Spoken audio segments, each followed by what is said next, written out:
ओम श्री गुरुभ्यो नमः। हरि ओम पार्थाय प्रतिबोधितां भगवता नारायणेन स्वयं व्यासेन ग्रथितां पुराणमुनिना मध्ये महाभारतम् अद्वैतामृतवर्षिणीं भगवतीम् अष्टादशाध्यायिनीम् अम्ब त्वामनुसन्ददामि भगवद्गीते भवद्वेषिणीम्। नमोऽस्तु ते व्यासविशालबुद्धे हुल्लारविन्दायतपत्रनेत्र येन त्वया भारततैलपूर्णः प्रज्वालितो ज्ञानमय प्रदीपः प्रपन्नपारिजाताय स्तोत्रवेत्रैकपाणये ज्ञानमुद्राय कृष्णाय गीतामृतदुहे नमः। सर्वोपनिषदो गावः दुग्धगोपालनन्दनः पार्थो वत्स सुधीर्भोक्ता दुग्धं गीतामृतं महत्। वसुदेवसुतं देवं कंसचाणूरमर्दनं देवकी परमानन्दं कृष्णं वन्दे जगद्गुरुं। भीष्मद्रोण तथा जयद्रथजला गान्धारनीलोत्पला शल्यग्राहवती कृपेण वहने कर्णेन वेलाकुला अश्वत्थामविकर्णघोरमकरा दुर्योधनावर्तिनी सोत्तीर्णा खलु पाण्डवैरणनदी कैवर्तक केशवः पाराशर्यवचः सरोजममलं गीतार्थगन्धोत्कटम् नानाख्यानककेसरं हरिकथा सम्बोधनाबोधितम् लोके सज्जनषट्पदैरहरः पेपीयमानं मुदा भूयाद्भारतपङ्कजं कलिमल प्रध्वंसिन श्रेयसे। मूकं करोति वाचालं पङ्गुं लङ्घयते गिरिं यत्कृपातमहं वन्दे परमानन्दमाधवम्। यं ब्रह्मा वरुणेन्द्ररुद्रमरुतः स्तुन्वन्ति दिव्यैस्तवैः वेदैः साङ्गपदक्रमोपनिषदैः गायन्ति यं सामगाः। ध्यानान्तद्गतेन मनसा पश्यन्ति यं योगिनः यस्यान्तन्न विदुःसुरासुरगणाः देवाय तस्मै नमः। ॐ सहनाववतु सहनौ भुनक्तु सह वीर्यं करवावहै तेजस्विनावधीतमस्तु मा विद्विषावहै। ॐ शान्ति शान्ति शान्तिः। श्लोक नंबर 14। नमां कर्माणि लिम्पन्ति न मे कर्मफले स्पृहा इति मां योऽभिजानाति કર્મભિર્ન સબધ્યતે કર્મભીર ન બધ્યતે ભી પછી ર છે કર્મભીર્ન સબધ્યતે એવં જ્ઞાત્વા કૃतं કર્મ પૂર્વૈરપી મુમુક્ષુભિઃ કુરુ કર્મૈવ તસ્માत् ત્વં પૂર્વૈઃ પૂર્વતરં કૃતં કિં કર્મ કિમ કર્મેતિ કવયોપ્યત્ર મોહિતાઃ તત્તે કર્મ પ્રવક્ષ્યામિ યજ્ઞાત્વા મોક્ષસે શુભાત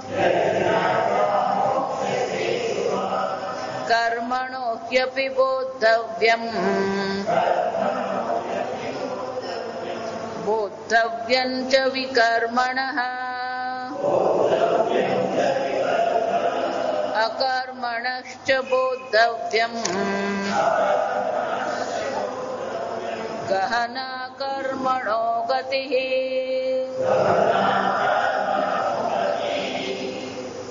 ઇતિમામ યોભિજાનાતિ કર્મભિર્ન સબધ્યતે. ભગવાન કહી રહ્યા છે કે હું અકર્તા અવ્યય આત્મા છું. પારમાર્થિક રીતે વિચારીએ તો હું અકર્તા છું. માયાથી હું કરતા હોવ એવું દેખાય છે ખરું? એટલું જ નહીં અર્જુન, આ જે જાણે છે, જે મને અકર્તા જાણે છે, આત્માને અકર્તા જાણે છે, એને પણ પછી કર્મ કોઈ પ્રકારે બંધનકારક બનતા નથી. અને કર્મનું બંધનકારક કોને કહેવાય? એટલે શંકરાચાર્યજી કહે છે દેહાદિ આરંભકાણી કર્માણી ન ભવંતી. આ જે કર્મ જે છે એ નવા દેહના આરંભ કરનારા બનતા નથી. કર્મ થશે પણ એ કર્મ નવા કર્મ ફળ ઉત્પન્ન કરતા નથી, જેને કારણે એને નવા દેહ ધારણ કરવો પડે. આમ કર્મ તો થવાના જ છે, પણ એ કર્મ નવા દેહને ધારણ કરાવવા માટેના કોઈ પ્રકારના સામર્થ્યથી યુક્ત હોતા નથી. કર્મ તો કરીએ પણ એ જ કર્મ આપણા માટે શું થાય છે? કર્તૃત્વને કારણે બંધનકારક છે. અને એટલે ભગવાન કહે છે કે એ જાણવાથી શું થશે? કર્મથી એ બંધાતો નથી. છેવટે આપણા બંધનનું કારણ તો કોણ છે? કર્તૃત્વ છે. જો સમજો. અને કર્તૃત્વનું કારણ શું છે? પોતાને અકર્તા અભોગતા આત્મા આપણે જાણતા નથી. પ્રારંભમાં જ બીજા અધ્યાયમાં ભગવાન આપણને કહી જ ગયા, નાયમ હંતિ ન હન્યતે. આત્મા કોઈ ક્રિયા કરતો નથી અને આત્મા પર કોઈ ક્રિયા થતી નથી. એટલે કે આત્મા કરતા પણ નથી અને આત્મા પર ક્રિયા થતી નથી. એટલે કે ભોગતા પણ આત્મા નથી. આમ આત્માને અકર્તા અભોગતા જાણીએ કે ભગવાનને અકર્તા અભોગતા જાણીએ, બંને છેવટે એક જ છે. તો આ સમજો. તદ જગત કારણ બ્રહ્મ અહમ અસ્મી. એ જગત કારણ બ્રહ્મ હું છું, એ જ્ઞાન પ્રાપ્ત કરી લેવાનું. અને બ્રહ્મ સ્વયં કેવું છે? અકર્તા છે, નિષ્ક્રિય છે, નિર્વિકારી છે.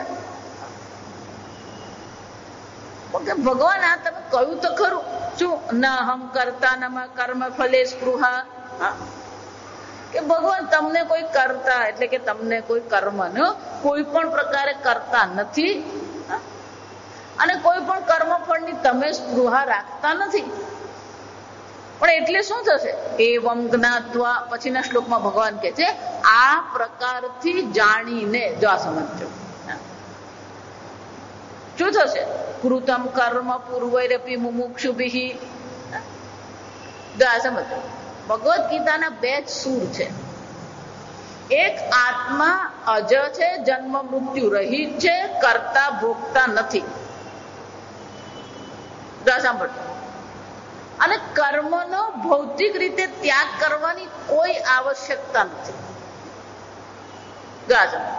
જે દેશમાં, જે કાળમાં, જે પરિસ્થિતિમાં તમારા પ્રારબ્ધથી તમે છો, એનો ત્યાગ કરવાથી તમને બ્રહ્મ જ્ઞાન થઈ જવાનું નથી. પહેલે દિવસથી હું કહેતી આવી કે છોડવા ભૌતિક રીતે ત્યાગ નથી કરવા. ધારો કે પણ તમે ભૌતિક રીતે ત્યાગ કરી દીધો, તમે ક્યાં જશો? હમણાં જ કોઈક મને પૂછતું હતું, સ્વામીજી કોઈ આશ્રમ બતાવો કે આશ્રમમાં રહીને અમે સાધના કરીએ.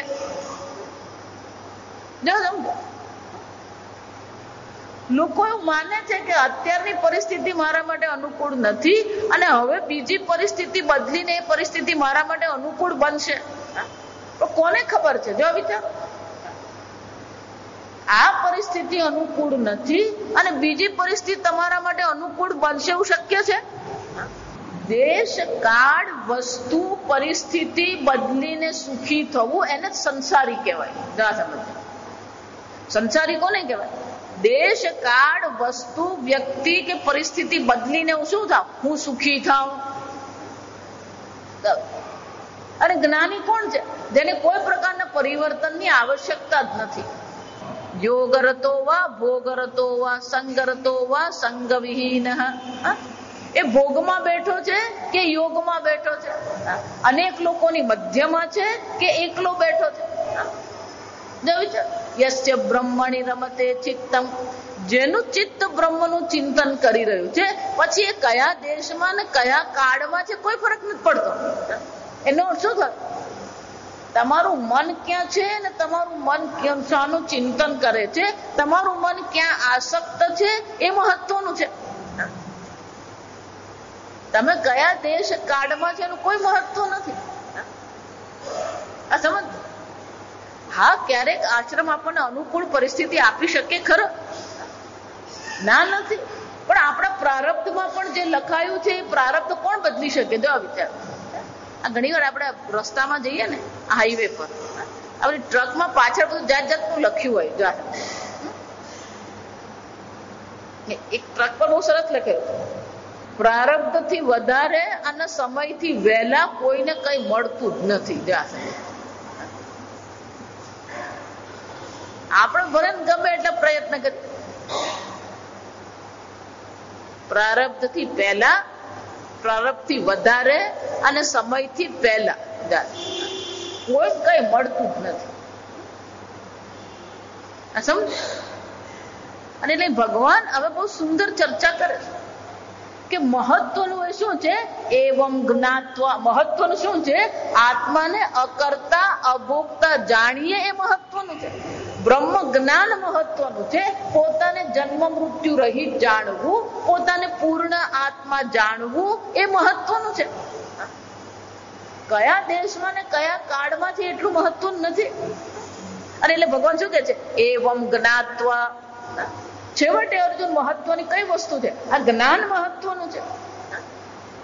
જો વિચારજો, મારા પ્રારબ્ધમાં 3 લાખ રૂપિયાનો નફો લખાયેલો છે. પણ હું ધંધો ચાલુ કરું જ નહીં તો મને મળી શકે? વિચાર. ભલે નસીબમાં નફો તો લખાયેલો છે, પણ નફો ક્યારે મળવાનો મને? હું કઈક ધંધો શરૂ કરું તો એનો અર્થ શું થાય? જો વિચાર. કે ભગવાનને ફરિયાદ કરી કે ભગવાન બધું પ્રારબ્ધથી છે, તો પછી પુરુષાર્થની જરૂરત શું છે? અને પછી તમારી પાસે માગવાની જરૂર શું છે? જા સમજ. જો પ્રારબ્ધમાં લખેલું છે એ જ મળવાનું હોય તો પછી પુરુષાર્થ કરવાની કોઈ જરૂર નથી, અને ભગવાન તમારી પાસે વરદાન માંગવાની જરૂર નથી. ભગવાન ત્યાં પ્રગટ થઈને કે પણ કદાચ તારા નસીબમાં એવું લખાયું હોય કે તું માગે તો જ હું તને આપું, તો તું જ્યાં સુધી માગે નહીં ત્યાં સુધી હું તને નહીં આપું, એવું તારા પ્રારબ્ધમાં લખાયેલું હોય તો શું કરવાનું? વિચારો. અથવા તો તું જ્યાં સુધી પુરુષાર્થ નહીં કરે ત્યાં સુધી તને મળશે નહીં એવું લખાયું હોય તો શું કરવાનું? પ્રારબ્ધને પણ પોતાને પ્રગટ કરવું હશે તો તમારા પુરુષાર્થની આવશ્યકતા છે. આ સમજો. કર્મનો ત્યાગ નથી. કર્મનો ધારો કે પણ ત્યાગ, જો આ 3જા અધ્યાયમાં બહુ વિસ્તારથી આપણે જોઈ ગયા કે કર્મનો ત્યાગ કોઈ રીતે કોઈને પણ મદદરૂપ થતું નથી. હું એટલે કહું છું કે જે સાંભળ્યું હોય ને એને ફરીથી વાગોડવાની જરૂર છે.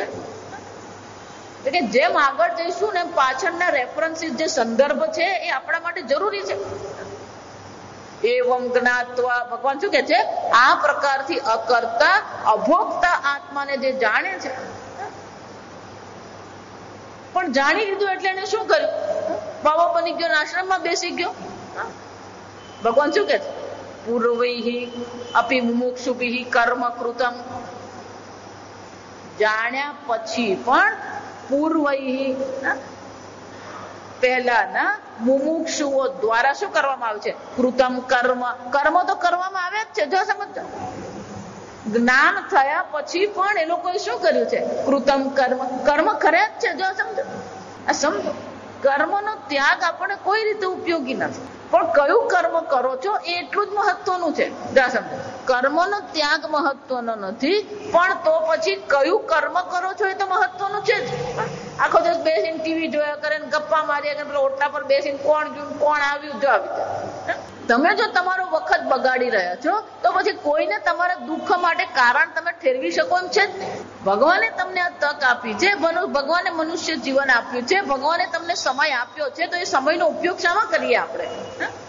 ગામ ગપાટામાં નહીં. જો વિચારો, પહેલા પેલા ઓટલા પર બેસીને ગામ કપાટા કરતા, હવે પેલા ટીવી સિરિયલમાં ગામ કપાટા. ટીવી સિરિયલ ગામ કપાટા જ છે. ગામ છે. પેલી શું કીધું ને પેલા એ શું કર્યું, પેલો ક્યાંક ગયો ને પેલો કેમ ખોવાઈ ગયો ને. આ વિચાર, પહેલા તો પેલું ગામમાં એક જ જણનું ગામ કપાટા થતું, પેલી 4 સિરિયલમાં 4 પ્રકારના ગામ કપાટા ચાલતા, પણ એ આપણે છોડી શકતા નથી. જો વિચાર, સમજો કે આપણો સમય જે ભગવાને આપ્યો છે એ સમયનો ઉપયોગ આપણે શામાં કરીએ છીએ? કૃતમ કર્મ મુમુક્ષુભિ. મુમુક્ષુઓ પણ આ કર્મ તો અર્જુન કરી જ રહે છે. તું કર્મના ત્યાગની તો વાત કરીશ જ. કર્મ તો કરવાના જ છે. જ્ઞાન પહેલા પણ કર્મ આવશ્યક છે, જ્ઞાન પછી પણ શું છે? કર્મ આવશ્યક જ છે. એવમ જ્ઞાતા કૃતમ કર્મ પૂર્વૈહિ મુમુક્ષુભિ તસ્માત ત્વમ કુરુ કર્મ એવ. અને એટલા માટે તસ્માત એટલે શું છે? એટલા માટે અર્જુન તું પણ શું કર? ત્વમ કર્મ કુરુ એવ. તું પણ અર્જુન કર્મ કર. અર્જુનને ભગવાને કેમ કેવું પડ્યું? એટલે અર્જુન શું થયો? નયોત્સૈતિ ઉક્ત્વા તુષ્ણિમ બભૂવ રથોપસ્થ ઉપાવિશદ. ભગવાન યુદ્ધ નહીં કરું એમ કરીને ચૂપ થઈ ગયો અને પછી રથમાં પાછળ બેસી પડ્યો. એટલે ભગવાન એને શું કહેવું પડે છે? તસ્માત ત્વમ કુરુ કર્મ. અર્જુન તું કર્મ કર. કર્મનો ત્યાગ નથી કરવાનો. આગળ પણ મુમુક્ષુએ કર્મ કર્યા છે. આગળ પણ એ જે મુમુક્ષુઓ છે એમણે જ્ઞાન મેળવ્યા પછી પણ કર્મ તો કરે જ છે. જો વિચાર, પણ કયા પ્રકારના કર્મ કરવા જોઈએ? એટલે ભગવાન બહુ સુંદર કહે છે. ત્વમ ન, એટલે શંકરાચાર્ય કહે છે, ત્વમ ન તુષ્ટિમાસનમ ન અપી સંન્યાસઃ કર્તવ્યઃ. તારા માટે ચૂપ બેસવું પણ યોગ્ય નથી અને તારા માટે સંન્યાસ ગ્રહણ કરવો પણ શું છે? યોગ્ય છે જ નહીં. સંપૂર્ણ ગીતાનો એક જ સૂર છે, બ્રહ્મ પ્રાપ્તિ, બ્રહ્મ જ્ઞાન મેળવવું અને કર્મ કરતા રહેવું. મહારાજ શ્રી હંમેશા અમને એવું કહેતા, અપને કો નિકમ્મા મત રખો. જો વિચારો, આ વાક્ય જુઓ. ક્યારેય આપણી પાસે નવરાશ હોવી જ જોઈએ નહીં. કંઈક ને કંઈક પ્રવૃત્તિ કરીએ, કંઈક સર્જન કરીએ, કંઈક નવું વાંચીએ, કંઈક નવું જોઈએ. માતાજી એટલે તો સિરિયસ જોઈએ, રોજ નવું જોવા મળે. ભગવાન શું કે છે? ન તુષ્ણિમ. ચૂપચાપ બેસવાની જરૂર નથી અને સંન્યાસ ગ્રહણ કરવાની કોઈ જરૂર નથી. જો વિચાર, સંન્યાસ બહુ મોટી વસ્તુ છે અને એ બધાને ખાવાના ખેલ નથી. આ સમય લોકો શું માને છે? સંન્યાસી બની જાય બહુ શાંતિ આવે. તને કદાચ શાંતિ હોય પણ તારી આજુબાજુ વાળા બધાને તું અશાંતિ કરે એનું શું? કે એ શાંતિથી બેસી શકે ને એટલે પછી બીજાને પણ શું કરતો હોય? અશાંતિ જ કરતો. સમજવા. એટલે ભગવાન સ્પષ્ટપણે અર્જુનને દર્શાવે છે કે અર્જુન કર્મનો ત્યાગ કરવાનો નથી અને સંન્યાસ લેવું આ બંને પણ શું છે? એ કોઈ રીતે તારા માટે કર્તવ્ય કર્મ છે જ નહીં. તસ્માત ત્વમ પૂર્વૈહિ અપી અનુષ્ઠિતત્વાત. અને એટલા માટે અર્જુન પૂર્વૈહિ અન્ય સાધકોએ પહેલાના સાધકોએ જેમ કર્મ કર્યા છે એમ તું પણ કર્મ કરતો રહે. એટલે શંકરાચાર્યજી બહુ સુંદર કે છે, યદિ અનાત્મજ્ઞ ત્વમ તદા આત્મશુદ્ધ્યર્થમ. જો તું અનાત્મજ્ઞ છે એટલે કે તું અજ્ઞાની છે, આત્માને જાણતો નથી. જો તું આત્માને જાણતો નથી તો આ કર્મ તારે શાના માટે કરવાના છે? આત્મશુદ્ધ્યર્થમ, અંતકરણ શુદ્ધિ માટે તારે કર્મ કરવા. તત્વવિદ છે, અને જો તું તત્વવિદ છે, તું જ્ઞાની છે તો શું છે? લોક સંગ્રહાર્થમ પૂર્વૈહિ જનકાદિભિ. ત્રીજા અધ્યાયમાં ભગવાન કહી ગયા લોક સંગ્રહમેવાપી સંપશ્યન કર્તુમર્હસી. જો અજ્ઞાની છે તો આત્મશુદ્ધિ માટે તું કર્મ કર, અને જ્ઞાની બની ગયો છે તો પછી તું લોક કલ્યાણ માટે કર્મ કર. પણ કર્મનો ત્યાગની તો ક્યાંય કોઈ પ્રકારે આવશ્યકતા છે જ નહીં. જો વિચાર, ગીતા આ બાબતમાં બહુ સ્પષ્ટ છે. કર્મ ક્યાં તો અંતકરણ શુદ્ધિ માટે. જો અંતકરણ શુદ્ધિ માટે કર્મ કરવાનું છે તો એનો અર્થ શું થયો? ગમે તે કર્મ કરવાથી અંતકરણ શુદ્ધિ થવાની નથી. કર્મમાં ઈશ્વરાર્પણ બુદ્ધિ કેળવીએ, કર્મ ફળમાં પ્રસાદ બુદ્ધિ કેળવીએ. કર્મયોગ એટલે કર્મ નથી. જો સમજો, કર્મો પાછળની તમારી ભાવના કેવી છે. પૂજ્ય સ્વામીજી બહુ સુંદર કે કર્મયોગ ઇઝ એન એટીટ્યુડ. જો સમજો, કર્મયોગ એ શું છે? ભાવના છે. તમારી કર્મ કરવા પાછળની ભાવના કેવી છે? જ્યારે તમને તમારા કર્મનું ફળ મળી રહ્યું છે તો એ કર્મ ફળ પ્રત્યે પણ તમારી ભાવના કેવી છે? તો વિચાર, તમારી ભાવના મહત્વની છે. સંપૂર્ણ મનુષ્ય જીવન બે જ વસ્તુથી ચાલે, એક તમારી ભાવના અને બીજું તમારું જ્ઞાન. સંપૂર્ણ મનુષ્ય જીવનનો જે વ્યવહાર જે છે, સંચાલન જે થઈ રહ્યું છે, કોનાથી થાય છે? આ બે વસ્તુથી જ થાય છે. એક તમારી ભાવના છે અને બીજું તમારું જ્ઞાન છે. જો આ વિચાર, કર્મ પ્રત્યે, કર્મ ફળ પ્રત્યે, અન્ય મનુષ્યો પ્રત્યે, અન્ય પ્રાણીઓ પ્રત્યે તમારી ભાવના કેવી છે? જો વિચાર, જો આપણી ભાવના જ યોગ્ય નથી તો પછી આપણો વ્યવહાર પણ શું થવાનો? યોગ્ય હોઈ શકે જ નહીં. આ સમજવા, આપણી ભાવના યોગ્ય હોવી જોઈએ. કોઈની પણ સાથે આપણે વ્યવહાર કરીએ. વૃંદાવન અમે મરાશ્રી પાસે રહેવા જતા, એટલે મરાશ્રી પેલા ભોજન માટે બેસે ને, રસોડામાંથી પેલા વાસણો લાવે, પીરસે. કોક વાર પેલું કઈક તપેલી છે કે ચમચી છે, વાટકી છે, પેલી હાથમાંથી છટકી જાય. છટકી જાય એટલે શું થાય? ટણાંગ જાત પેલો અવાજ થાય. એટલે મરાશ્રી ત્યાં બેઠા ને કે અરે વો કટોરી કો ક્યું રૂલાતે હો. જા વિચાર, જા સમજ. એમની ભાવના જુઓ તમે. જડ હોય કે ચેતન હોય, એની સાથે આપણે કયા પ્રકારથી વ્યવહાર કરીએ છીએ. અરે કટોરી કો ક્યું રૂલાતે હો. એ તો આપણે તો ગીતાનું પુસ્તક પણ હોય કે ઉપનિષદો, એ પણ શું કરીએ? આમ ફટાક દઈને ફેંકીએ. લે, જો વિચાર, આ ઉપનિષદ છે, આ બ્રહ્મ વિદ્યા છે. આ વિચાર, આ ભગવદ ગીતા કોણ છે? બોલીએ ખરા, પણ એ ભાવના આપણામાં આવતી નથી. અંબત્વામ અનુસંદધામિ ભગવદ ગીતે ભવદ્વેષિની. હે અંબા. આ ભગવદ ગીતાને આપણે શું સંબોધન કરીએ? અંબા, હે અંબા. હું તમારું અનુસંધાન કરું છું. તમે કોણ છો? ભવદ્વેષિણી. આ ભવસાગરનો અંત કરનાર છો તમે. પણ એ જ ભગવદ ગીતાને આપણે શું કરીએ છીએ? ફેંકીએ. જો વિચાર, પણ આવો વ્યવહાર કેમ થાય છે? કારણ કે આપણી ભાવના યોગ્ય નથી. જો આ સમજો, જો આપણી ભાવના યોગ્ય હશે તો વ્યવહાર પણ યોગ્ય જ થશે. પણ આપણા વ્યવહારમાં ખોટ છે, આપણી વાણીમાં ખોટ છે, આપણી દ્રષ્ટિમાં ખોટ છે. કોને કારણ? કે આપણી ભાવના યોગ્ય છે જ નહીં. સંપૂર્ણ મનુષ્ય જીવનનું જે સંચાલન જે છે, કોણ કરે છે? ભાવનાથી જ થાય છે. જો વિચાર, જ્ઞાનથી નહીં. આ સમજો, જ્ઞાન તમારું સંચાલન નહીં કરે, ભાવનાથી જ તમારું સંચાલન થાય. વિચાર, જ્ઞાન તો ગમે એટલું શ્રેષ્ઠ હોય, પણ ભાવના આપણી કેવી છે? માતાજી, આ બધા એક કોઈ વેદાંત સાંભળતું બધા નક્કામાં, એ નક્કામાં છે. ભગવાન કહે છે કે હું દરેકના હૃદયમાં વાસ કરું છું, તો એના હૃદયમાં પણ કોણ વાસ કરી રહ્યું છે?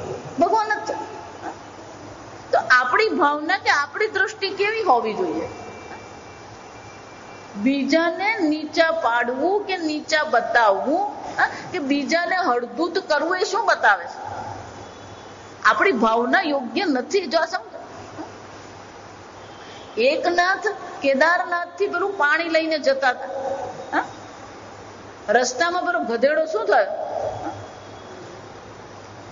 ગરમીમાં તડફડતો હતો. તો એકનાથે શું કર્યું? પાણી પીવડાવ્યું. જો વિચાર, ત્યાં રામેશ્વરને પાણી ચઢાવશો તો જ સિદ્ધિ મળશે એમ નથી. ન જાણ્યું જાનકી નાથે ક્યારે શું થવાનું છે અને ક્યારે શું થશે અને કોણ સામે આવશે કોને ખબર છે?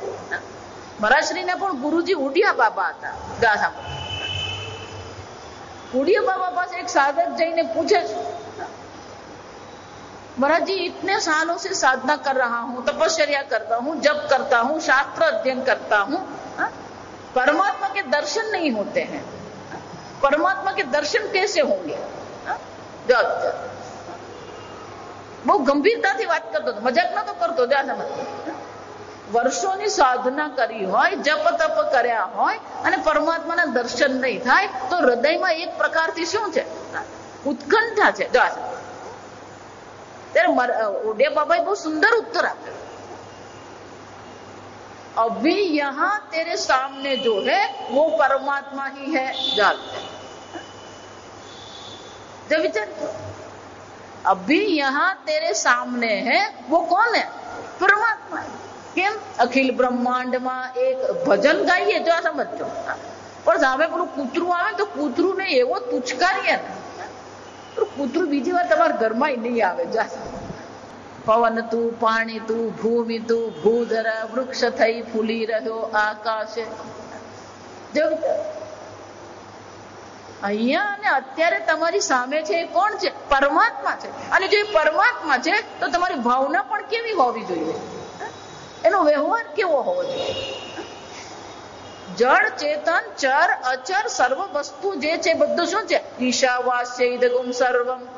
ઉપનિષદ શરૂ થાય ને ઉપનિષદ પૂરું થઈ જાય, પણ આપણે કેવા રહીએ છીએ? ભણી ગયા ઈશાવાસ્ય ઇદગુમ સર્વમ. અહીંયા જે કઈ છે સર્વ ઈશ્વર માત્ર છે. તો પછી આપણો વ્યવહાર, આપણી ભાવના પણ કેવી હોવી જોઈએ? આ સમજો. પણ એ ભાવના આપણે કેળવી શકતા નથી, એ વ્યવહાર આપણે કરી શકતા નથી. એ શું દર્શાવે છે? આપણું અંતઃકરણની શુદ્ધિ થઈ નથી. આપણું અંતઃકરણ હજી મલિન છે. અંતઃકરણમાં અનેક પ્રકારના કામ ક્રોધના વિકારો પડેલા છે. અને એટલે ભગવાન કહે છે કે જો તું આત્માને જાણતો નથી અને આત્માને જાણતો નથી તો પણ તારે કર્મ કરવાની આવશ્યકતા છે. કારણ કે એ કર્મ દ્વારા જ શું થશે? આત્મશુદ્ધ્યર્થમ, અંતઃકરણની શુદ્ધિ થશે. જો આ વિચાર,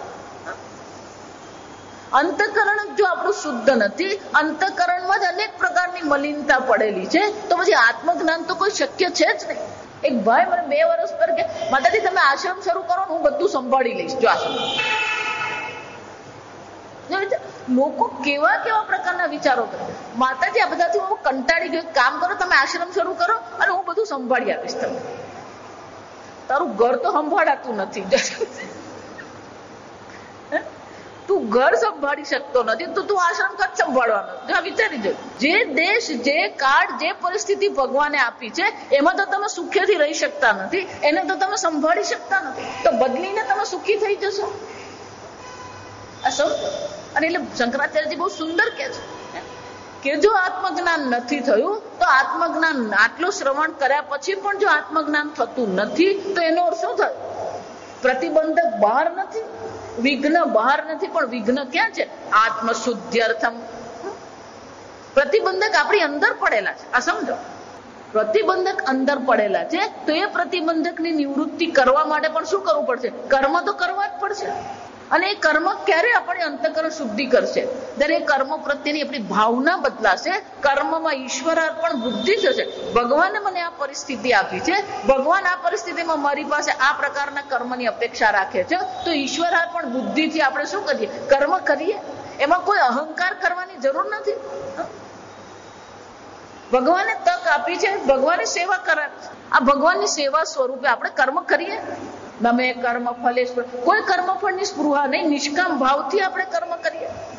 કેમ? આ કર્મ દ્વારા મારી શું થશે? અંતઃકરણ શુદ્ધિ થશે.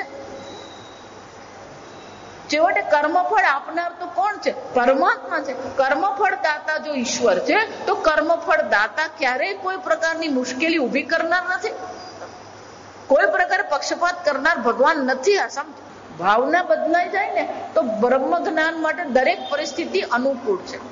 આજે વર્ષોથી જે લોકો મને સાંભળે ને બધાને ખબર, કોઈ પણ માણસ આશ્રમમાં જવાની વાત કરે ને હું ચોખ્ખી જ ના પાડું. એટલે તમારા ઘરમાં 5 નો સંસાર છે અને આશ્રમમાં 500 નો સંસાર છે. આ સમજજો. જે લોકો આશ્રમમાં રહે છે એ લોકોની કઈ સરળતા નથી. કોક ને કોક શું છે, આપણે ગુજરાતીમાં એને બધા શબ્દ હોય, કોઈને કોઈ સળી કાઢવા વાળું તો હોય જ. આ સમજજો. જો વિચારી જો, તમે શાંતિથી રહેતા હોય, તમે પ્રેમથી ભણતા હોય, પણ પેલો બાજુવાળાને શું પડે? 25 જાતના વાંધા પડી શકે. વાંધા પડે એટલું જ નહીં, એ ફરિયાદે તમારી કરી આપે. એટલે આશ્રમમાં જાય એટલે ત્યાં સુખ અને શાંતિ જ હોય એવું જરૂરી નથી. આ સમજવાનું. અને એટલે અર્જુન પેલું ત્યાગ કરવાની તૈયારી કરે છે. ભગવાને શું કહ્યું? ગુરુ કર્મ એવ તસ્માત ત્વમ. અને એટલા માટે અર્જુન, તું તારા કર્તવ્ય કર્મનું પાલન કર. તારી સામે યુદ્ધ ભૂમિ છે, યુદ્ધ કર્મ છે, તો તું યુદ્ધ કર. આપણું જીવન કઈ યુદ્ધથી ઓછું નથી. આ સમજજો. અત્યારનું જીવન જે છે કેવું છે? યુદ્ધના ધોરણે જ રહેવું પડે. જ આવી જાય. દરેક વસ્તુમાં અનેક પ્રકારના પ્રયત્ન કરવા પડે. અનેક પ્રકારે આપણે પ્રયત્ન કરીએ ત્યારે માંડ આપણે પહોંચી વળીએ. ટ્રેનની ટિકિટ લેવી હોય કે શાકભાજી લેવું હોય કે ફળ લેવું, બધામાં શું છે? કોઈ સરળતા રહી જ નથી. અર્જુનને માટે યુદ્ધ હતું, આપણા માટે આપણું પ્રારબ્ધ છે. અને એટલે ભગવાન કહે છે, જો તું આત્માને જાણતો નથી તો પણ તારે કર્મ કરવાની આવશ્યકતા છે, અંતઃકરણ શુદ્ધિ મેળવવાની જરૂર છે. પણ મને અંતઃકરણ શુદ્ધિ થઈ કે નહીં મને કેમ ખબર પડે? અંતઃકરણ શુદ્ધિની નિશાની એક જ છે. આ સમજ. કોઈ પણ પરિસ્થિતિમાં તમારું મન પ્રસન્ન રહી શકે છે. પહેલા બાળકોને રમાડવાની પેલી ઢીંગલી આવતી, એ ઢીંગલીમાં પેલો નીચે પેલો લોખંડનો ગોળો મૂક્યો, એ ઢીંગલીને તમે આમ આડી પાડો ને તો પણ શું થાય? એટલે ઊભી થઈ જાય. થોડીક વાર આમ 2-4 વાર આમ ડોલે ને પછી શું થાય? ઊભી. વળી પાછી એને આમ જો સમજો. પછી અંદર પેલા નાના બીજા બોલ મૂક્યા હોય એટલે આમ આડી પાડે ને પેલો ખણાણા અવાજ આવે. એટલે પેલા નાના છોકરાને શું થાય? પેલો એક તો અવાજ પણ આવે ને પેલી આમ ડોલતી હોય એટલે પેલા નાના છોકરાને મજા પડે. એટલે પટાક દઈને મારે એટલે શું થાય? વળી પાછી પેલી આમ નમે એટલે વળી પાછી ઊભી થાય. અને એ હલે એની સાથે પેલી અંદર જે નાના નાના બોલ મૂકેલા હોય લોખંડના, એ પણ અવાજ કરે એટલે શું થાય? એમ આપણી સામે પણ પરિસ્થિતિ આવે. પરિસ્થિતિ કદાચ ધક્કો મારનારી હોય પણ એ ધક્કો માર્યા પછી શું કરવાનું? પાછા આપણે ઊભા થઈ જઈએ. થોડીક 2-4 વાર આમ ડોલીએ પણ વળી પાછા શું થવાનું? સ્થિર થઈ જવાનું. પેલો આખો વખત ડોલતો જ રહેતો છે. આપણી તકલીફ શું છે? પેલો હંમેશા ડોલતો જ ફરતો. એટલે ભાઈ જરાક તો શાંતિથી બેસ. આ સમજવાનું. અને એટલે કે છે અંતઃકરણ શુદ્ધિ કોને કહેવાય? તમારું મન પ્રસન્ન રહી શકે છે કે કેમ? પ્રસન્ને સર્વ દુઃખાનામ પ્રસાદે સર્વ દુઃખાનામ હાનિ અસ્ય ઉપજાયતે. ગીતા ભગવાન શું કહે છે?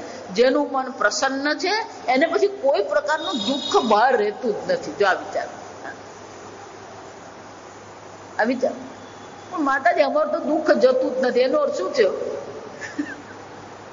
હજી આપણું મન પ્રસન્ન થયું નથી.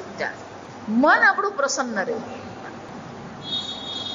એટલું જ નહીં, મન પ્રસન્ન છે એટલું નહીં, આપણું મન આ તત્વજ્ઞાન સમજવા માટે પણ શું છે, લાયક બનેલું, સમર્થ બને. હું આ કરતા અભોગતા આત્મા છું એ સમજદારી માટે પણ મનમાં શું આવવું જોઈએ, યોગ્યતા આવવી જોઈએ, પાત્રતા આવવી જોઈએ. ખાલી મનને પ્રસન્ન જ કરવાનું નથી, એ મન એ પ્રકારથી યોગ્ય બને કે શું થશે, પ્રસન્ન ચેતસો હિ આસુ બુદ્ધિ પર્યવતિષ્ઠતિ. જેનું મન પ્રસન્ન છે એની બુદ્ધિ તત્કાળ શું થશે, આત્મજ્ઞાનમાં સ્થિત થઈ જશે. આમ બે વસ્તુ છે, અંતકરણ શુદ્ધિ પ્રાપ્ત કરવાની છે અને અંતકરણ શુદ્ધિ હશે તો આ તત્વજ્ઞાનમાં પણ રુચિ થશે. તત્વજ્ઞાનમાં રુચિ થશે તો એ તત્વજ્ઞાન માટે પ્રયત્ન કરશે અને એ તત્વજ્ઞાન પ્રાપ્ત કરવાનો જે માર્ગ છે એમાં એને મજા પડશે. ફરી ફરી એ શાસ્ત્ર શ્રવણ કરવામાં એને શું આવવો જોઈએ, આનંદ આવવો જોઈએ. ખાલી પ્રવચનમાં જ એમ નહીં, પ્રવચન ન હોય ત્યારે પણ શું કરતા રહીએ, નિયમથી આપણે સવાર સાંજ બેસીને શાસ્ત્ર શ્રવણ કરીએ, વાંચન કરીએ, પૂજા કરીએ, પાઠ કરીએ.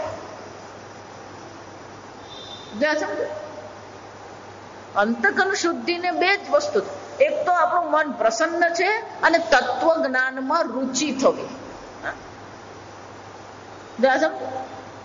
પૂજ્ય સ્વામી એટલે બહુ સરસ કે પુણ્ય તો હોય છે પણ જયારે આધ્યાત્મિક પુણ્ય જયારે પ્રગટ થાય છે ત્યારે જ પેલી તત્વ જ્ઞાનમાં રુચિ પ્રગટ થઈ શકે. આધ્યાત્મિક પુણ્ય હશે તો જ તત્વજ્ઞાનમાં રુચિ થાય, બાકી એને કોઈ તત્વજ્ઞાનમાં રુચિ થતી જ નથી.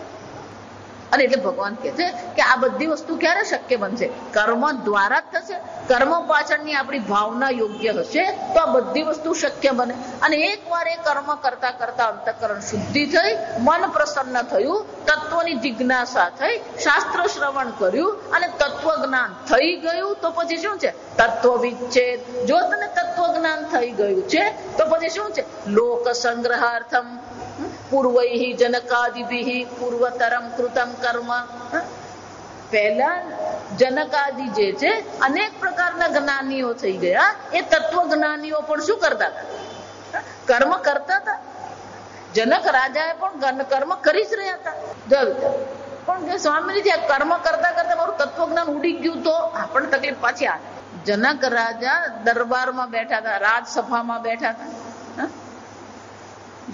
તો રાજસભામાં તે દિવસે રાજ નર્તકી જે હતી નૃત્ય કરતી હતી અને ત્યાં આપણા નારદજી પહોંચી ગયા. નારદજી જુએ, નારદજીને ખબર કે આ જનક રાજા તો તત્વજ્ઞાની છે પણ બેઠા બેઠા શું કરી રહ્યા છે, આ રાજ નર્તકીનું નૃત્ય જુએ છે એટલે એમને આશ્ચર્ય થયું. એટલે બાણે પર ઉભા રહી ગયા. કેમ કે બે વસ્તુ છે, એક તો રાજા જો તત્વજ્ઞાની છે તો આ રાજ નર્તકી નૃત્ય જોવાની આવશ્યકતા છે. બીજું કે પોતે બાવા છે એટલે વિચાર કરે કે હું અહીંયા જાઉં કે નહીં જાઉં. જ્યાં નર્તકી નૃત્ય કરી રહી છે ત્યાં નારદજી વિચાર કરે કે મારે દાખલ થવું કે નહીં થવું, એટલે આમ દરવાજામાં જ ઉભા રહી ગયા. પણ જનક રાજાની નજર પડી ગઈ કે નારદજી આવ્યા છે દરવાજા, એટલે એમણે પેલા પ્રધાન મંત્રીને કહ્યું કે જાઓ નારદજીને લઈ આવો, એમનું સ્વાગત કરો. એટલે નારદજી આવ્યા, પછી રાજ નર્તકીનું નૃત્ય પૂરું થયું. એમના મુખ પર જે આશ્ચર્ય હતા, એમના મુખ પર જે બધા પ્રશ્ન હતા ને એ જનક રાજાએ વાંચી લીધા. એટલામાં પછી નર્તકીએ પણ બીજું નૃત્ય શરૂ કર્યું. એટલે જનક રાજાએ એમને શું કર્યું, એટલે મંત્રી પાસે તેલ ભરેલો વાટકો મંગાવ્યો. એમ કીધું કે નારદજી આ તેલ ભરેલો વાટકો છે, આ લઈને આ નર્તકી જ્યાં નૃત્ય કરે છે એની ફરતે એક આમ ચક્કર મારીને આવી છે, પણ આ તેલનું એક ટીપું ઢોળાવવું જોઈએ નહીં. રાજાએ જનક રાજાએ કહ્યું ને એટલે હાથમાં વાટકો લીધો તેલ ભરેલો અને ચાલવા માંડ્યું. સીધું ચાલવાનું હોય તો વાંધો નહીં આવે, પણ આમ ગોળ ચક્કર મારવાનું હોય ને એટલે પેલું હાથમાં વાટકો પણ શું થાય, એટલું આમ સાચવીને આમ તેલ સાચવી સાચવીને આમ આખું ચક્કર મારીને પાછા આવે. એટલી વાર પેલું નર્તકીનું નૃત્ય પૂરું થઈ ગયું. જનક રાજાએ પૂછ્યું કેવું હતું નૃત્ય, શું નૃત્ય, આ તેલ હાચવું કે નૃત્ય જોવું. યસ્ય બ્રહ્મણી રમતે ચિત્તમ, જેનું ચિત્ત આ તત્વ ચિંતનમાં લાગ્યું છે, પછી આજુબાજુ વાળા શું કરે છે ને કેમ કરે છે ને કોણ આવ્યું ને કોણ નહીં આવ્યું ને શું કામ નહીં, આ બધું કઈ પડેલ જાવ વિચાર. પણ પણ આપણે એ બધામાં વધારે રસ પડે. આવી છે યશ્ચ બ્રહ્મણી રમતે ચિત્તમ, જેનું ચિત્ત આ તત્વ ચિંતનમાં લાગ્યું છે, જેને આ તત્વની જિજ્ઞાસા છે, એનું મન તો પછી ક્યાં લાગવાનું છે? એ તત્વ ચિંતનમાં જ છે. આ સમજો. અને એક વાર જેને તત્વ નિષ્ઠા થઈ ગઈ છે, પછી એ કર્મ કરે છે છતાં પણ શું છે, કોઈ પણ પ્રકારે કર્મ એને કોઈ રીતે એના માટે મુશ્કેલી ઊભી કરનાર છે જ નહીં. અને જે શંકરાચાર્યજી કહે છે જનકાદિભિ, પણ કેવી રીતે કર્મ કરવાનું? જો સમજો, એ 3 ચર્ચા છે. પહેલા તો ભગવાને કીધું એવમ જ્ઞાત્વ. આ પહેલી ચર્ચા શાની છે? એવમ જ્ઞાત્વ. એનો અર્થ શું થયો? આ પ્રકારે આત્માને જાણીને. એનો અર્થ શું થયો? હું મારા મન ફાવે એમ આત્માને જાણવાનો નથી. યથોક્તમ, જે પ્રકારથી આત્માનું જ્ઞાન આપ્યું છે, જે પ્રકારે આત્માના સ્વરૂપનું વર્ણન કરવામાં આવ્યું છે, આત્મા અકર્તા, અભોક્તા, નિર્વિકારી આત્મા છે, તો એ જ પ્રકારે આત્માને જાણવાનું છે. મન ફાવે એમ આત્માને જાણવાનું નથી. એવમ જ્ઞાત્વા કૃતમ કર્મ પૂર્વૈઃ મુમુક્ષુભિઃ. બીજી ચર્ચા કઈ છે? તો કે આ કર્મ જે છે એ જો તું અજ્ઞાની છે તો અંતઃકરણ શુદ્ધિ આપનાર છે, તું જ્ઞાની છે તો લોક કલ્યાણ માટે તારે કર્મ અવશ્ય કરવું જોઈએ. આપી જો, જો મારે કર્મ કરવાનું જ છે, આ બરાબર સાંભળજો, આ ત્રીજો મુદ્દો શ્લોકનો જો, તો મારે કયું કર્મ કરવું જોઈએ અથવા કેવી રીતે કર્મ કરવું જોઈએ? એટલે ભગવાન શું કહે છે? પૂર્વૈઃ પૂર્વતરમ કૃતમ. આગળના સાધકો અથવા આગળના જે જ્ઞાનીઓ જે છે, પૂર્વના જે સાધકો અથવા પૂર્વના જે જ્ઞાનીઓ જે છે, એમણે જે પ્રકારથી કર્મ કર્યા છે એ જ પ્રકારથી તું કર્મ કર, નવું કોઈ નહીં. જો એટલે શંકરાચાર્યજી કહે છે પૂર્વતરમ કૃતમ.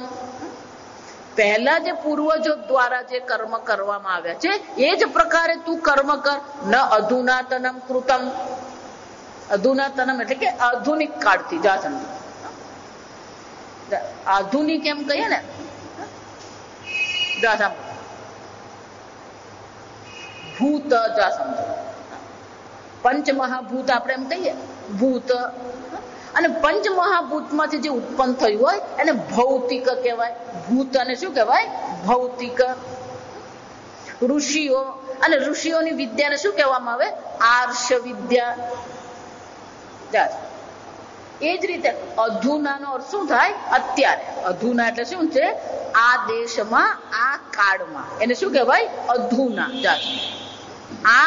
આ દેશ, આ કાળમાં જે હોય એને અધુના કહેવાય. જેમ પેલું ઋષિ પરથી આર્ષ બને, ભૂતમાંથી ભૌતિક બને, એ જ રીતે અધુના પરથી કયો શબ્દ બન્યો? આધુનિક. અધુના પરથી કયો શબ્દ બન્યો? આધુનિક. ભગવાન કહે છે કે કોઈ નવા કર્મ નથી, નવી પ્રકારથી કર્મ કરવાના નથી. પહેલાના ઋષિ મુનિઓ, પહેલાના મુમુક્ષુઓ, પહેલાના જ્ઞાનીઓએ જે પ્રકારે કર્મ કર્યા છે એ જ પ્રકારે તારે પણ શું કરવાના છે? કર્મ કરવાના છે. આ ત્રીજો મુદ્દો જો સમજો, શંકરાચાર્યજી કહે છે ન અધુનાતનમ કૃતમ. અધુનાતનમ એટલે શું છે? અત્યારના કાળમાં, આ નવીન કાળમાં જે કરવામાં આવે છે એ પ્રકારથી કર્મ કરવાના નથી. અને જો એ પ્રકારથી તું કર્મ કરવાનો પ્રયત્ન કરશે તો પછી તારી અંતઃકરણ શુદ્ધિ થશે નહીં, તારું અંતઃકરણ તૈયાર થશે નહીં. જો સમજો, જો એટલે હું વારંવાર કહું છું, આપણે એવું માની લીધું છે કે આપણે ઘરમાં રહીએ એટલે વેઠ ઉતારવી છે અને કંટાળાજનક છે. જા વિચાર, ઘરમાં પેલું શાક લેવા જવું, શાકને સમારવું, બેંકમાં જવું, બેંકમાંથી ઉપર, આ બધી વસ્તુ આપણને શું લાગે? કંટાળ. પણ પેલો આશ્રમમાં જાય, પછી ત્યાં શાક સમારે, ત્યાં બેંકમાં કામ કરે તો શું કહેવાય? 15 દિવસ સેવા કરી આવ્યા. એટલે શંકરાચાર્યજી કહી રહ્યા છે, આ સમજો. તમે ઘરમાં જે કરો છો એ પણ શું છે? સ્વકર્મણા તમ અભ્યર્ચ સિદ્ધિમ વિંદતિ માનવઃ. તમે અત્યારે જે કરી રહ્યા છો એ પણ શું છે? ભગવાનની સેવા જ છે. એની પાછળની આપણે ભાવના બદલવાની છે. ભગવાને મને આ પરિસ્થિતિ આપી છે, ભગવાને મને આ પરિવાર આપ્યો છે, ભગવાને મને આ સ્થાન આપ્યું છે, એ સ્થાનમાં રહીને હું શું કરું? જે પણ મારા કર્તવ્ય કર્મ છે એ કર્તવ્ય કર્મનું હું પાલન કરું. એટલે શંકરાચાર્યજી કહે છે નવા પ્રકારથી નહીં. આજે લોકોને એવું જ થઈ ગયું છે કે આશ્રમમાં જઈને કરે એને સેવા કહેવાય. એટલે જ પછી આપણે કેવું પડે ઘરના છોકરા ઘંટી ચાટે ઉપાધ્યાય ને આટો.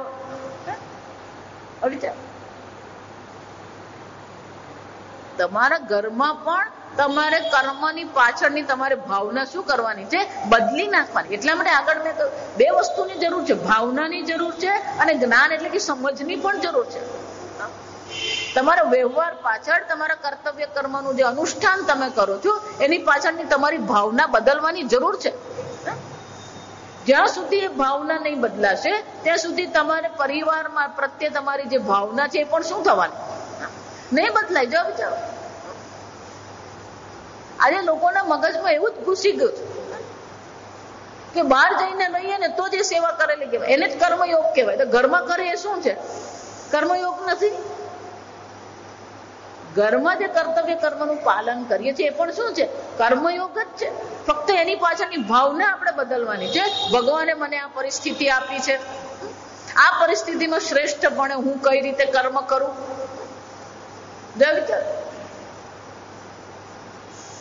આમ જે પરિસ્થિતિ છે એમાં યોગ્ય ભાવનાથી આપણે કર્મ કરતા રહીશું તો જ પછી અંતઃકરણ શુદ્ધિ થશે. નહીં તો અંતઃકરણ શુદ્ધિ. જો અર્જુનને એવું જ હતું, અર્જુને પણ શું વિચાર્યું? ભગવાન આ યુદ્ધ શું કામ કરવું? ચાલો ને એના કરતા ક્યાંક નદી કિનારે પહોંચી જઈએ. એટલે અર્જુન પણ વિરોધ કોનો કરી રહ્યો હતો? પરિસ્થિતિનો વિરોધ કરતો હતો. અર્જુન પણ સંઘર્ષ કોની સાથે કરી રહ્યો હતો? એની સામે જે પરિસ્થિતિ હતી એ પરિસ્થિતિની સાથે સંઘર્ષ કરી રહ્યો હતો. અને એટલે ભગવાન એને કહેવું પડ્યું કુરુ કર્મ એવ તસ્માત્વમ. અને એટલા માટે અર્જુન તું પણ કર્મ કર. એટલે જ શરૂઆતમાં મેં કહ્યું એમ કે દેશકાળ વસ્તુ બદલવાથી કર્મયોગ થતો નથી. ભગવાને તમને જે આપ્યું છે એની પાછળની ભાવના બદલવાથી કર્મયોગ છે. કર્મ એ કર્મયોગ નથી, પણ કર્મ પાછળની તમારી ભાવના કેવી છે, કર્મફળ પ્રત્યેની તમારી ભાવના કેવી છે, એ ભાવનાને કર્મયોગ બનાવે છે. કર્મયોગ ઇઝ એન એટીટ્યુડ. એ એટીટ્યુડ છે, ભાવના છે. જે દેશ જે કાળમાં છે ત્યાં જ રહીને તમારે ભાવના બદલવી પડશે. જો તમે ભાવના બદલી નાખશો તો તમે જે કરી રહ્યા છો એ શું બની જશે? કર્મયોગ બની જ જશે. અને એ જો કર્મયોગ છે તો અંતઃકરણ શુદ્ધિ આપ્યા વગર એ રહી શકશે જ નહીં. જો આ વિચાર સૌરાષ્ટ્રમાં જુઓ ને, પેલી પાનબાઈ અને એના સાસુ ગંગા સતી. સાસુ ને વહુએ ઘર છોડ્યું નથી અને આશ્રમે બનાવ્યો નથી. આ સમજો, ઘરમાં જ રહીને ઘરનું કામ કરતા કરતા જ ગંગા સતીએ પાનબાઈને શું કર્યું છે? આ બ્રહ્મ વિદ્યાનો ઉપદેશ કર્યો છે. માતાજી સારું થયું, હવે આજથી જ ઘરે જઈને મારી વહુને હું શું કરું? આ બ્રહ્મ વિદ્યાનો ઉપદેશ કરો. હું તો કઉ છું જે સાંભળીએ ને એ રસ્તામાં કોઈ મળે ને તો એને શરૂ જ પડી જવાનું. આજે સ્વામીજી આમ કીધું ને, આજે સ્વામી આમ કીધું, પણ સ્વામીજી કોઈ સાંભળવા તૈયાર નથી થતું. એટલે બધાને કહું આ સીડી છે ને એ ઘરે ચાલુ કરી જ દેવાની. પેલાને સાંભળવું હોય કે નહીં સાંભળવું હોય, પેલો સીડી ઘરમાં ચાલતી હોય એટલે શું થવાનું? એને કાનમાં પડવાનું જ છે. હવે એટલે આપણું તો પાક્કું થાય પણ પેલા પણ શું થાય? મને કમોને પણ શું થવાનું? એને કાનમાં પડવાનું જ છે. આપણને ફાયદો થાય, સાથે સાથે પેલો સાંભળનારને પણ શું થવાનું? ફાયદો જ થવાનો. પણ કોઈ આધુનિક પ્રકારથી કર્મ કરવાની જરૂર નથી. અને એ પ્રકારથી શંકરાચાર્ય શું કહે છે? ન અધુનાતનમ કૃતમ નિર્વર્તિતમ. નવા પ્રકારથી કોઈ આધુનિક પ્રકારથી તારે કોઈ કર્મ કરવાના નથી. અને ધારો કે એ પ્રકારથી તું કર્મ કરશે તો તને કોઈ અંતઃકરણ શુદ્ધિની પ્રાપ્તિ થઈ શકે એમ છે જ નહીં. જો ઈશ્વર છે, ઈશ્વર સર્વજ્ઞ છે, ઈશ્વર સર્વશક્તિમાન છે, તો ઈશ્વરે તમને જે પરિસ્થિતિ આપી છે એ પરિસ્થિતિ શું હોવાની? યોગ્ય જ છે. જો એટલે પહેલી તો ભાવના કઈ બદલવી પડે? મને જે પરિસ્થિતિ ભગવાને આપી છે એ યોગ્ય છે, એ પહેલી ભાવના કરવી પડે. આ ભાવના જ અઘરી છે. જ્યાં સુધી આ યોગ્ય છે એવી ભાવના આપણે નહીં કેળવીએ ત્યાં સુધી કર્મમાં ઈશ્વરાર્પણ બુદ્ધિ થવાની નથી, અને જે કર્મફળ મળી રહ્યું છે એમાં પ્રસાદ બુદ્ધિ પણ થતી નથી. આમ પેલી યોગ્યતાની ભાવના કરીએ, અર્પણની ભાવના કરીએ, પ્રસાદની ભાવના આપણે કેળવીએ, અને એકવાર આ ભાવના હશે તો શું થવાનું? અંતઃકરણ શુદ્ધ અવશ્ય થવાનું. અને એકવાર અંતઃકરણ શુદ્ધ થઈ ગયું તો પછી શું થશે?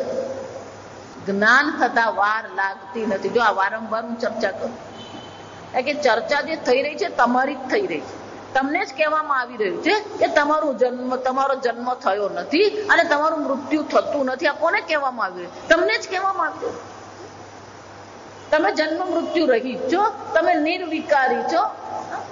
જો વિચારો, આ તમારું સ્વરૂપ છે. જો વિચારો, ભગવાન તમને જ તમારા સ્વરૂપનું જ્ઞાન કરાવી રહ્યા છે, શ્રવણ કરાવી રહ્યા છે, અને જ્ઞાન થતું નથી. એનો અર્થ શું થાય?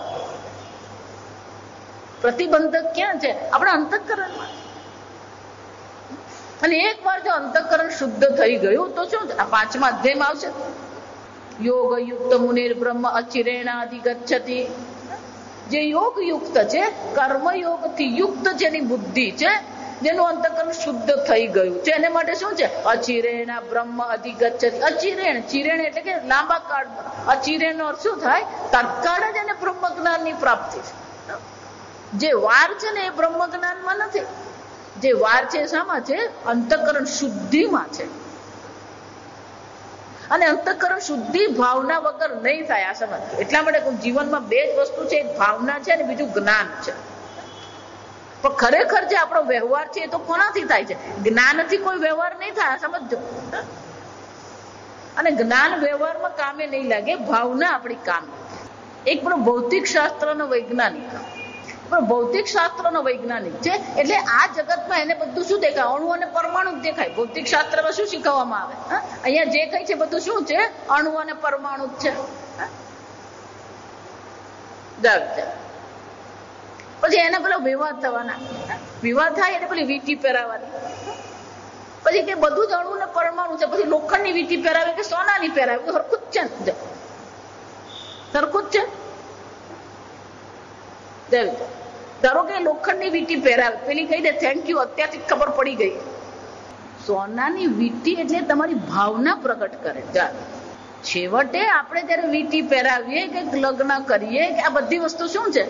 ભાવના છે. જો વિચાર, એટલે જ આપણે ત્યાં લગ્ન હોય ને ત્યારે પેલો બેન્ડ વાજા વગાડે ને બધું કેમ કરે?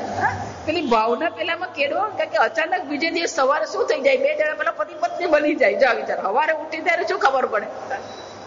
પેલી ભાવના મગજમાં ઠોકવાની છે. એટલે પેલીને રોજ જ કહેવામાં આવે, જો સમજ, જો તું ત્યાં જાય ને, હા પણ મમ્મી હું તું આમ કે કેવું જ પડે ને તને. જો કાલે ઉઠીને તું ત્યાં જવાની કે નહીં? જા સમજ. તો મમ્મી એને શું કરી રહી છે?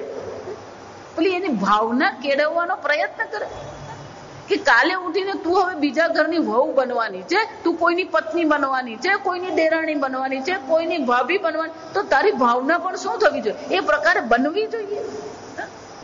હમણાં એક છોકરીને લગ્ન થયા.